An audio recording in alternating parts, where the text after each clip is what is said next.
머슴입니다. 머슴. 여러분들이 주인공이죠. 먼저 반갑습니다. 전한길입니다.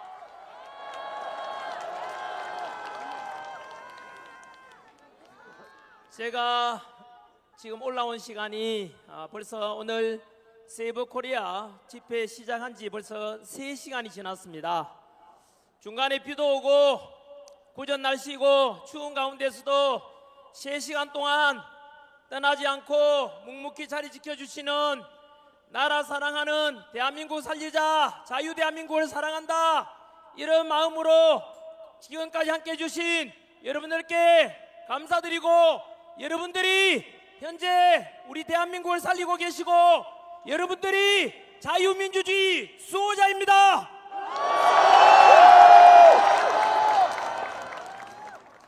I am 크리스찬 전한길입니다. 저는 오늘 제가 믿는 하나님의 말씀이 담긴 성경책에 손을 얹고 기도하는 마음으로 말씀을 시작하도록 하겠습니다. 저는 하나님을 사랑합니다.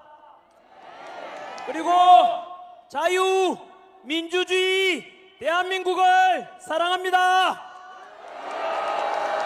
이렇게 기독교든 가톨릭이든 불교든 다 같이 종교의 자유가 있고 표현의 자유가 있는 이런 자유, 민주주의 대한민국이 너무 좋지 않습니까, 여러분? 오늘은 1919년 김인년 3.1절 이후로 106주년이 되는 날입니다. 그때는 유관순 열사 앞장서서 우리 대한독립 만세를 외쳤다면, 오늘은 자유, 민주주의 만세를 외치고 있는데, 그때나 지금이나 나라 사랑하고 민족 사랑하는 마음은 같은 것입니다.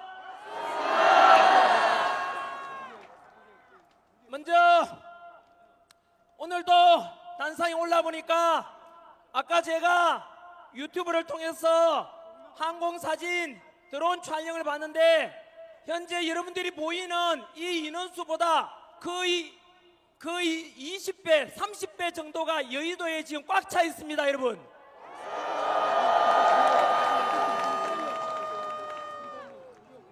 그래서 지금 이 자리에만 해도 수십만 명이 와 계시고, 동영상으로 보고 계시는 수백만 명 모두 다 같이 대한민국을 살려내자, 그리고 애국하는 마음으로 모두가 이 자리에 있다고 생각합니다. 여러분들이 대한민국을 살리고 있고 그 대한민국을 살리는 주인공이 바로 여러분들입니다. 그리고 날이 갈수록 이렇게 집회 인원도 늘어나고 탄핵 반대하는 지지율도 점점 올라가는 거 보니까, 우리가 이거 모인 이 자리가 헛되지 않고, 우리가 주장하는 내용이 헛되지 않고, 우리가 반드시 승리할 것입니다. 지난달 서울부터 시작해서 부산역, 동대구역, 그리고 광주, 대전을 지나서 오늘 서울에서 다시 모였는데, 집회로 가면 갈수록 각 지역마다 역대급 인원이 모여들었고, 특별히 광주에 갔을 때는 더 큰 감격이 있었습니다. 왜냐하면 당시 광주에서는 탄핵 찬성 쪽에 그 집회에는 민주당 의원들까지 총동원령 내렸지만, 우리 스스로 탄핵 반대 쪽에서 모인 집회는 자율적으로 평화로 모였는데, 그 민주당이 주도하는 탄핵 찬성보다 광주에서 우리가 경찰 추산 인원 3배가 더 많았습니다. 날이 갈수록 점점 더 대통령 지지율이 올라가고 있고, 점점 더 많이 탄핵 반대 쪽이 늘어난 이유가 무엇이겠습니까? 윤석열 대통령께서는 비상계엄을 선포했지만 그것은 대한민국을 살리기 위한 구국적인 결단이었고 그것을 모든 국민들이 점점 알아가면서 계몽령이 되었다는 뜻 아니겠습니까?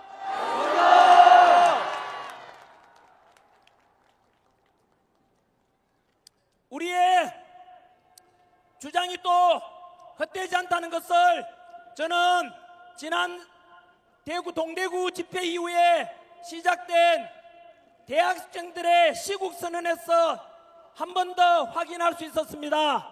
지금 겨울 방학 중임에도 불구하고 벌써 조금 전에도 봤다시피 무려 40여 개 대학에서 탄핵 반대 윤석열 대통령 지키자 이렇게 해서 시국선언 학교가 벌써 40개 학교가 넘었습니다.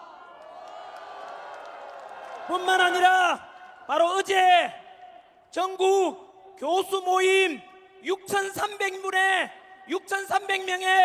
대학 교수님들께서도 우리 국민들과 학생들을 함께하겠다고 화답하였습니다.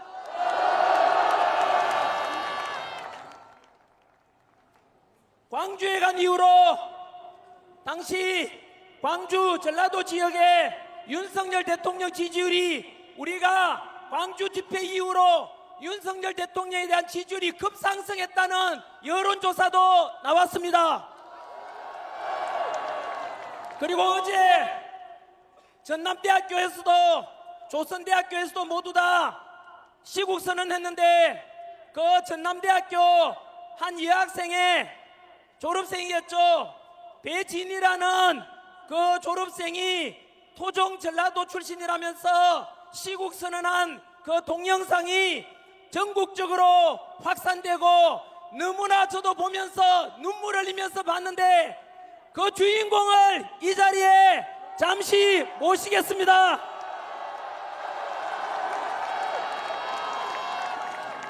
여러분, 제가 영남 출신 아닙니까? 여기 우리 전남대 출신 배진이 분은 전라도 출신입니다. 그래서 우리가 손잡고 있다는 것은 영호남이 하나 되고 동서통합이 되고 우리 탄핵 반대하는 쪽에서는 투쟁과 갈등이 아니라 그리고 서로 통합되고 화합되고 평화를 사랑하는 진정한 자유민주주의 수호의 그 주인공들임을 선포합니다. 인사 말씀. 감사합니다.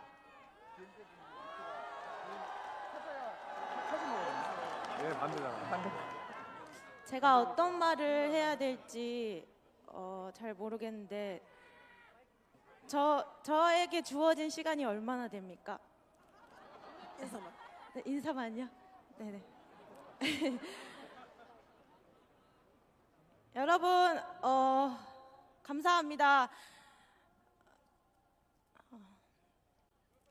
제가 광주 전남 지역에서 큰 목소리를 내준 만큼 제 가족들은 제 가족들의 안위를 걱정합니다. 그 부분에 대해서 여기 계신 애국 시민들 분이 같이 응원해 주시고 지켜주겠다는 마음을 가져주신다면 감사하겠습니다. 감사합니다. 감사합니다. 우리 이 자리에 못한 인사 말씀은 유튜브에 가서 전남대 시국선언 검색해 보시면 바로 여기에 주인공 영상을 보게 될 겁니다. 전 국민들이 모든 대학생들이 다 볼 수 있도록 홍보 좀 해주시고 향후 배진이 이분은 전라도 지역을 대학생을 대표하는 인물로서 우리 탄핵 반대 보수 우파의 목소리를 내는 분으로 자랄 수 있도록 여러분께서 응원해 주십시오. 감사합니다. 감사합니다.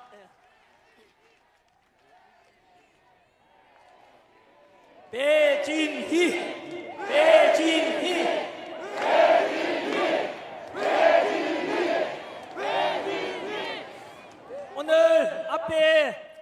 4시간이나 기다리셨고 요 끝나고 나면 옆에 있는 국회의사당을 다 같이 행진하는 그런 시간이 있다고 합니다. 그래서 제가 원고는 많이 준비해 왔지만 안 보고 짧게 말씀을 드리도록 하겠습니다.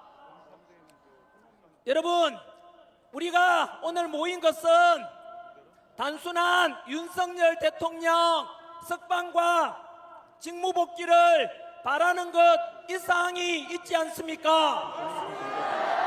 그것은 바로 자유민주주의 체제를 지키고자 하는 그런 목소리 내기 위한 거 맞지 않습니까? 현재 전환기류도 마찬가지로 인기 많고 돈 잘 벌다가 민주당한테 2번이나 고발당해가지고 이건 아니다, 내 제자들 2030 세대들이 당하면 돈도 없고 힘없는 애들 어떡하나, 그들을 지켜야 되겠다, 이런 결심으로 목소리 내고 나오게 되었습니다. 그런데 사실 저는 그 이전부터 제 예전에 찍어놓은 영상 보시면 아시겠지만 현재 대한민국은 일반 국민들이 생각하는 것보다 훨씬 더 위험한 상황에 와 있습니다. 안으로는 이재명 민주당 대표가 말하기를 이미 자신이 집권하고 대통령 되는데 9분 능선을 넘었다, 즉 이미 90%까지 왔다고 합니다. 여러분, 이재명 대통령과 민주당이 현재 185석 입법부만 장악했음에도 불구하고 그들은 사법부를 장악했고 공수처를 장악했고 선관위를 장악했고 헌법재판소를 다 장악한 상태 아닙니까? 거기에다가 만약에 이재명과 민주당이 대통령 되고 행정부까지 장악하게 되면 여러분 어떤 일이 발생할지 두렵지 않습니까? 예측컨대 지금 수단과 방법을 가리지 않고 모든 법치 무너뜨리고 공정과 상식도 무너뜨린 이재명 민주당이 하는 짓거리들을 보면 아마도 대통령 되고 민주당 세상이 되면 독일의 히틀러가 했던 나치주의가 우리나라에 부활할 수 있을 것입니다. 벌써부터 선관위를 비판하는 전환기를 고발하고 헌법재판소를 비판하는 전환기를 고발하고 민주당 비판하는 유튜브들 고발해서 표현의 자유를 막고 자기들한테 불리한 것은 무조건 법으로서 강제하고 협박하는 더불어 협박당, 더불어 독재당을 볼 때 반드시 대한민국은 이렇게 자유민주주의가 사라질 것이고 제2의 홍콩이 되고 중국처럼 시진핑 통치하에 지금 중국을 보십시오. 종교가 어디 있습니까? 교회에다 불 지르고 절이 어디 있습니까? 신장 위구르 지역, 티베트 지역에 전부 모든 불교 탄압하고 있지 않습니까? 전국에 계시는 목사님들, 전국에 계시는 성당의 신부님들, 절에 계시는 스님들, 조만간 민주당 이재명이 집권하면 제2의 중국처럼 제2의 홍콩처럼 우리는 모든 종교의 자유도 사라질 것입니다. 좌고 우면하지 마시고 지금은 우리가 싸우자는 것은 보수 진보의 싸움도 아니고 좌파 우파의 싸움도 아니고 자유민주주의 대한민국을 지키느냐 전체주의 공산주의로 전락하느냐 그 순간에 와 있는 것입니다. 전국의 목사님들, 신부님들, 스님들 더 이상 고민하지 마시고 부디 대한민국 살리는데 함께 동참해 주시길 바랍니다. 두 번째 우려하는 것은 바로 우리 대한민국이 아까 말씀드렸던 이재명 행정부가 다 장악하면 독재주의가 되고 전체주의가 될 것을 우려하고, 두 번째는 바로 친중화되어서 공산화 사회주의가 될 가능성이 크다는 우려 때문입니다. 초안전이라고 들어보셨습니까? 윤석열 대통령께서는 하이브리드 전쟁이라고 표현하셨습니다. 지금 우크라이나와 러시아처럼 군사력적으로 상대방 국가를 점령하는 것이 아니고 군사적인 것 외에 정치, 경제, 사회, 교육, 사상적으로 상대방 국가를 점령하는 그것이 대표적인 사례가 바로 홍콩입니다. 영국 치하에 있던 홍콩이 중국 치하로 들어가면서 불과 몇 년 만에 홍콩은 지금 어떻게 되는지 아십니까? 홍콩 가보십시오. 화려한 그 무역도시, 바로 그런 네온사인도 없고 이미 홍콩은 자유민주주의가 사라졌습니다. 그것은 중국이 홍콩을 무력으로 점령한 것이 아닙니다. 친중 정치인들을 보내고 중국 친화적인 법을 만들고, 그래서 결국은 홍콩 사람들은 뒤늦게야 깨닫고 노란 우산 들고 2014년도에 수십만 명이 홍콩을 지키자 자유민주주의 수호하자 했지만 이미 늦었던 것입니다. 우리 자유민주주의 대한민국 마찬가지로 여러분, 현재 우리나라의 정치인 중에서 얼마나 친중국적인 인물이 많습니까? 바로 이재명 민주당 대표는 미국이 우리나라를 은밀하게 지켜주고 있는 한미 동맹체제임에도 불구하고 그것을 외면하고 중국 앞에 가서 쇠쇠 늘 중국한테 잘 보이려고 하고 있고, 얼마 전 우원식 국회의장은 우리 대통령께서 구치소에 갇혀 있음에도 불구하고 대한민국 서열 2위라면서 중국 시진핑을 만나러 가서 도대체 무슨 이야기를 했는지 모든 국민들은 걱정되고 우려하고 있습니다. 뿐만 아니라 경제적으로 알다시피 우리나라는 석유 한 방울 한다고 지하자원 없이 오직 기술로 먹고 사는 나라 아닙니까? 그런데 이미 우리 삼성전자 바로 첨단 반도체 기술 작년에 중국으로 빼돌리다가 들켰고, 지난 10년간 무려 25조 원에 걸친 100건 가까이 첨단 기술이 중국으로 유출됐습니다. 뿐만 아니라 중국은 여러분 여의도 아닙니까? 여기가 이 속에도 이미 우리나라의 엄청난 건물들과 빌딩, 부동산이 중국인 소유가 많습니다. 현재 우리나라에 중국인이 60만 명 이상 있는데 앞으로 계속해서 중국인이 우리나라 땅을 사들이고 부동산 사들이고 그리고 기술 빼간다면 결국은 머지않아서 우리나라도 중국처럼 될 것입니다. 여러분,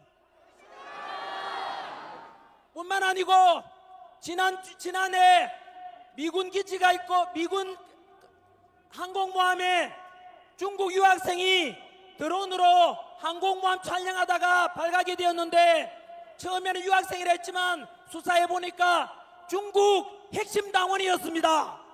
포렌식 수사해 보니까 지난 2년 동안 평택 미군 기지를 촬영하고 국정원 사진 찍어가고, 여러분 이렇게 해서 우리나라 군사 기밀 빼가는데 현재 충격적인 것은 이러한 간첩죄를 적용해서 처벌하자, 반도체 기술 빼돌리는 놈을 처벌하자 했는데 그 간첩법 개정을 어느 당이 반대했는지 아십니까? 민주당은 답변하라. 왜 우리나라 기술 빼가고 군사기밀 빼가는 중국인에 대해서 간첩죄를 적용하자는데 왜 반대했는지 답변하라. 이렇게 우리나라 팔아먹는 것을 묵인하고 우리나라 군사력 빼가는 것을 묵인하는 민주당은 과연 대한민국 정당이 맞습니까? 그뿐만 아닙니다. 오늘 저녁에 뉴스 보시면 전환길 뉴스 뜨면 밑에 댓글에 욕밖에 없습니다. 왠지 아십니까?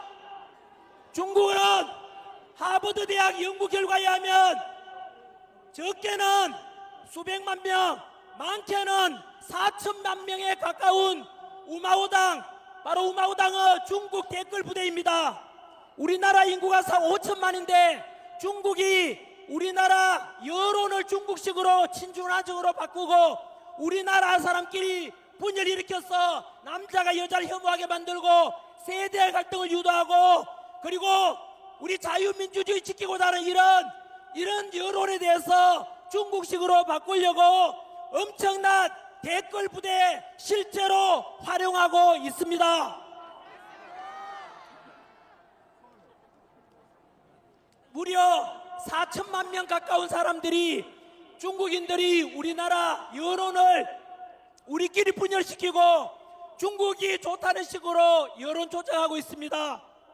여러분, 이렇게 대한민국 속에는 너무나 깊이 군사력이 아니라 정치적, 경제적, 사회적으로 대한민국을 중국식으로 바꿔가고 있는 현실에 대해서 우리는 만약에 지금을 놓친다면 제2의 홍콩이 될 것이고 제2의 중국처럼 사회주의로 전락하게 될 것입니다. 이 모든 것이 누구 덕분에 알게 됐습니까? 윤석열 대통령의 비상계엄 덕분에 알게 된 것 아닙니까? 그래서 윤석열 대통령께서 우리보다 먼저 대통령으로서 많은 정보를 가지고 계셨을 거고, 그래서 알다시피 민주당의 바로 29번에 걸친 탄핵, 그리고 정부의 일방적인 예산 삭감, 그리고 이런 부정선거에 대한 의혹, 이런 것 때문에 구국 결단으로 비상계엄을 선포했던 것입니다. 여러분, 충격적인 것은 29번의 탄핵 속에 감사원장 탄핵이 있지 않습니까? 감사원장 탄핵을 왜 했는지 아십니까? 문재인 정부 때 1급 비밀, 주한미군 사드 배치에 대한 1급 비밀을 중국에 넘겨줬는데 그것에 대해서 바로 간첩죄로 잡으려고 감사하니까 민주당이 그 감사원장을 탄핵했습니다. 민주당은 간첩을 잡으려는 감사원장을 탄핵하는 것이 민주당입니다. 7, 80년대 민주화 운동했던 분들 답변해 보십시오. 여러분들이 독재에 맞서서 싸웠던, 그래서 이룬 이 민주화의 모습이 현재 더불어민주당 모습 맞습니까? 국가 기밀 빼돌리고 우리나라 간첩 잡으려는 감사원장을 탄핵하고 이재명 수사하려는 검찰을 탄핵하고, 과연 이 민주당의 모습이 진정한 우리가 원했던 민주당의 모습 맞습니까? 그런데 왜 침묵하십니까? 아무리 그래도 비상계엄은 잘못되었다라고 하는 분들께 역시 저는 도산 안창호 선생이 말씀하신 꿈에라도 거짓말하지 말라는 말씀에 근거해서 오직 진실만 말씀드립니다. 아시다시피 비상계엄 선포는 내란이 아닙니다. 지금 언론에서 자꾸 내란 우두머리, 내란이라는 것은 민주당이 만든 프레임이고 민주당이 국민들 선동하는 것입니다. 민주당이여 답변해보라. 비상계엄은 헌법 77조에 나오는 대통령의 고유한 통치권 아닌가? 그런데 내란죄를 적용하려니까 사실 민주당도 내란죄가 적용될 수 없다는 것을 알고 있습니다. 그 근거를 말씀드리면, 첫 번째, 민주당에서 비상계엄 직후에 내란죄를 적용하기 힘들 것 같으니까 무슨 짓을 했는지 아십니까? 윤석열 대통령이 북한에다가 연락해서 남한으로 국지전을 도발해달라고 했다라고 말했지요. 왠지 아십니까? 그게 바로 대통령이 유일하게 탄핵소추 형사처벌 받을 수 있는 게 내란하고 외환 아닙니까? 그 외환으로 덮어 씌우려고 하다가 지금은 조용하지 않습니까? 왠지 아십니까? 거짓말로 드러났기 때문에 조용한 겁니다, 여러분. 두 번째, 내란죄를 적용하려고 하니까 도저히 끈데기가 안 나오니까 지금 현재 일어나고 있는 일들 아닙니까? 국회에서 비상계엄 해제, 우리가 알듯이 2시간 만에 비상계엄 해제에 대해서 의결했고 6시간 만에 아무런 사고 없이 부상자 없이 법에 따라서 비상계엄 해제됐지 않습니까? 그런데 국회의원들을 비상계엄 해제 의결을 못하도록 끌어내라고 했다고 해서 의정활동 중단, 국헌문란이라 해서 내란죄를 적용하려고 했는데 또 드러났지 않습니까? 민주당 박선원 의원과 김병주 의원이 바로 특전사령관 곽종건 특전사령관에게 불러서 리허설하고 말을 조작했지 않습니까? 뿐만 아니라 국정원 차장 홍장원이 메모 아닙니까? 바로 그 메모가 마찬가지로 가짜였다는 게 드러났지 않습니까? 이제 더 이상 민주당은 대통령에게 내란죄를 덮으시고 해도 안 통한다 이겁니다. 그뿐만이 아닙니다. 내란죄라는 것은 여러분 역사상 어떤 대통령도 내란을 한 적이 없습니다. 그리고 5.16 군사정변 때 동원된 군대가 35,000명, 12.12 사태 신군부가 동원한 군대가 2만여 명인데 윤석열 대통령이 국회에 보낸 군인이 몇 명입니까? 280명으로서 5.16이나 12.12 사태 100분의 1밖에 안 됩니다. 기껏 280명 국회에 보냈고 실탄이 있었습니까? 없었습니까? 하나도 없었지 않습니까? 그런데 이제 점점 진실이 밝혀지면서 민주당은 할 말이 없어지니까 그것을 국민들이 또 알아버렸지 않습니까? 오늘 제가 마이크 들고 하는 것은 진실입니다, 여러분. 이것을 통해서 더 많은 국민들이 알기를 소망합니다. 그리고 개명돼야 되지 않겠습니까? 국민 여러분, 벌써 시간이 27분이나 지났네요. 그래도 햇빛이 났습니다, 여러분. 이야, 기분 좋습니다. 이 기분 좋음은 여러분들이 주인공이고 우리가 승리할 것이라는 확신 때문입니다. 윤석열 대통령님, 우리의 함성이 들리십니까? 힘내십시오. 윤석열 대통령, 우리가 반드시 살려내겠습니다.